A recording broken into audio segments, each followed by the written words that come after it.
No, don't touch it! Oh my God! The hall went silent. 400 guests. Everyone standing. Everyone watching Chief Emeka Okonkwo, the richest man in the East, holding down his own daughter's hand at her wedding. She only wanted to place a garland on his head. A small, sweet gesture. But the moment her fingers touched the side of his red cap, he grabbed her wrist so hard she screamed, in front of 500 guests, in front of cameras. Nobody moved. Then someone whispered, "Why is Chief so afraid of a cap?" His wife, Lolofeoma, 40 years married to this man, stood at the high table with her mouth open, because even she, his own wife, had never once in 40 years seen her husband's bare head. Hello friends, welcome to our story. Before we continue, please like this video and subscribe. Also tell us in the comments where you are watching from. To understand that wedding, we have to go back 30 years. Back to a boy selling sachet water on the streets of Onitsha, with torn slippers and an empty stomach. Emeka had nothing. No father, no land, no connection. Just a wheelbarrow and a dream to become somebody one day. One rainy night, he took a shortcut through the bush path behind Odume Market. Everybody warned him never to walk that road at night. But he was tired and it was faster. Halfway through, an old man appeared. Just appeared. Standing under the heavy rain, but not a single drop touched him. Emeka, the old man said. He knew his name. Nobody had told him. You are hungry, the old man continued. You want money fast. I can give you that. But everything has a price. Emeka, desperate and shaking, asked, What price? The old man smiled slowly. Your hair. One strand of your hair, one blessing. The more hair you give me, the more money will come to you. But there is one rule. Nobody must ever see your head. Not your wife, not your child, not the son. The day another eye sees what is under your hair, everything stops. Emeka, thinking only about his empty pocket, agreed without thinking twice. That same night, his head began to itch badly. By morning, small patches of his hair were gone just like that. He tied a rag around his head in shame and went out to hustle as usual. By evening, a stranger stopped him and offered him a small cement contract. Just like that. No connection, no godfather, nothing. Just favor falling from nowhere. He never removed that rag again. Over the years, the rag became a proper red cap. The same red cap he would wear for the next 30 years, even to bed, even in the shower behind a locked door. First, Lolofeoma thought her husband simply had a skin condition. But some nights she would wake to a strange sound. Thrup, thrup, thrup, like tiny fingers moving beneath the cap. Whenever she asked if he was all right, Emeka smiled weakly. Just an allergy, he'd always reply.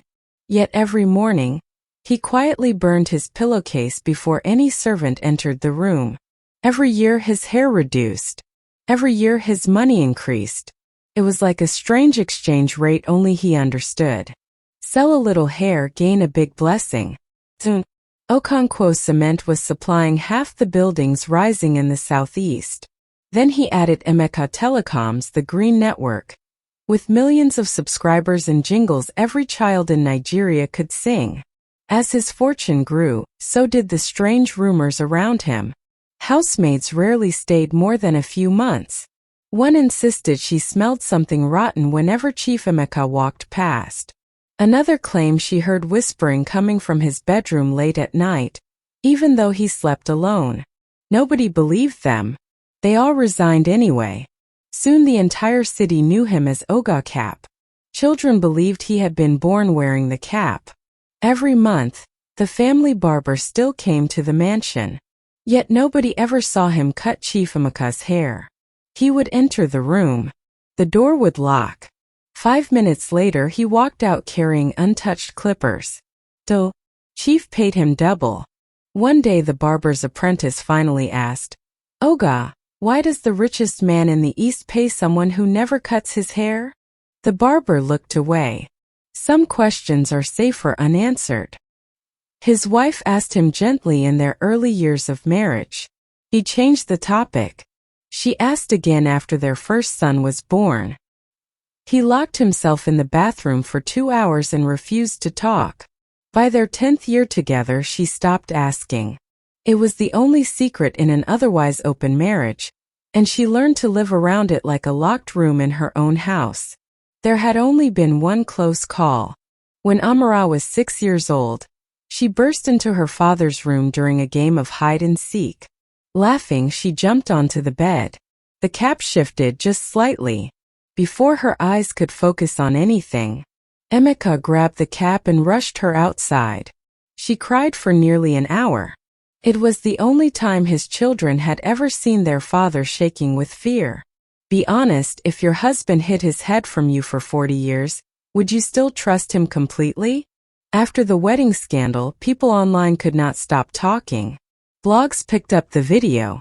Billionaire grabs daughter's hand over cap trended for days. His company released a statement calling it a private family matter. But nobody believed it anymore. The questions kept coming. 2 weeks later, his old mother, sick and weak in their family house in Newi, called for him. On what everyone believed was her final night, she held his hand tightly. "My son," she whispered. "Before I close my eyes, let me see your head one more time. I carried you. I fed you from my body. Let me see what you are hiding." For the first time in 30 years, Emeka's hand moved to touch the rim of his cap. He almost did it. But something inside him panicked, and he pulled his hand back, kissed his mother's forehead instead, and walked out without a word. She passed away 4 days later. At the burial, he wore the cap into the church, past his mother's coffin, past his crying brothers and sisters. People whispered that even at his own mother's funeral, he could not let it go. That night, Emeka could not sleep. For the first time in 30 years, he dreamed of the old man from the bush. No words, just those cold eyes staring at him from the darkness. He woke up drenched in sweat. His red cap was lying on the floor. His heart nearly stopped. He rushed to pick it up, hands trembling, checking every corner of the room to make sure nobody had seen him without it. From that day on, he stopped attending public events unless he absolutely had to. Even his bodyguards noticed something had changed. Their fearless boss now looked over his shoulder every few minutes. 1 week before the crusade, Emeka stood before his bedroom mirror. Something moved beneath the edge of the cap. He froze. Slowly, very slowly, he lifted one corner. Barely enough to look. Then he screamed. He slammed the cap back onto his head so quickly the mirror shattered as he stumbled backward. From that day onward, he covered every mirror in the house. Nobody understood why. Then came the crusade in Auka. 300,000 people gathered for a big program, and Emeka, one of the top sponsors, sat close to the altar. Cameras were recording everything live for the internet. In the middle of his message, the preacher suddenly stopped. His eyes scanned the crowd. Then he spoke slowly. "Someone here has carried a secret for many years." Silence. Emeka's breathing grew heavy. His hand gripped the edge of his cap. Then a cold wind swept across the altar. The microphones crackled. The lights flickered. People looked around in confusion. Out of the massive crowd, an old man began walking slowly toward him. Thip, thip, thip. Each footstep sounded louder than the last. Before anyone could react, the old man reached out and pulled the red cap away. It landed on the floor. Silence. Nobody moved. Nobody breathed. Then a little girl screamed. Every head turned toward Chifang. What they saw made grown men stagger backward. His wife collapsed to her knees. His daughter covered her mouth in horror.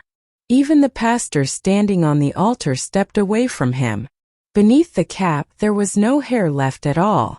Instead, his scalp was covered in fat, pale maggots, wriggling and crawling over each other, feeding on what was left of his skin. And with every maggot that moved, Small coins and naira notes fell from his head and scattered on the floor around his chair, as if his own body was a broken cash machine finally spilling everything it had been hiding. People screamed and ran back. Someone's phone camera caught it all, and within 1 hour, it was already spreading across the internet before anyone could stop it. The old man was already gone. Nobody saw him leave. That single video changed everything. Within a month, Emeka Telecoms lost more than half of its customers, as if the network itself was collapsing from the inside. 2 of his cement factories shut down over sudden, unexplained problems nobody could properly explain. Longtime business partners stopped picking his calls. Banks began asking questions about loans that no longer made sense. But something else strange started happening too.